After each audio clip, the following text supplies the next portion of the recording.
Diha sa akong mga hunahuna ngano nga ako adunay kalagmitan nga mabangis diha sa pipila nga loyahon. Sa akong hunahuna, adunay kalagmitan nga mabangis diha sa pipila nga mga loyahon siguro possibly due to lack of understanding, empathy sa ilang struggle, no, sa ilang challenges. Ug kini mahimong tungod kay aduna tayong mga expectations, standards nga wala mi-align sa ilang current abilities and circumstances. Like for example, doon natay 'di ba naman jud dili man malikayan na doon natay mga personal nga internal, external struggles, mga pressure sa kinabuhi. Dayon modagdag ang mga pressure sa palibot maghatag kanato og kalagmitan nga pagka-harsh nga pagkatao.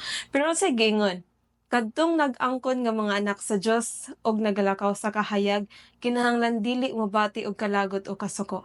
Muna siya na if it is our nature to nga dili lang masuko, walay pasensya, we have to go against that. No, kinahanglan ugmaron ang kinaiya nga dili mobati og kalagot ug kasako. There's always room for improvement man. Ang kinaiya ginaugmad na eh. Character formation is really, really hard. Walay tawo nga makahimo kanato niini apan kita sa atong kagalingon, we must climb, no? Formation of a right character is a work of a lifetime. Dili siya mapalit, kinahanglan nga ugmaron jud.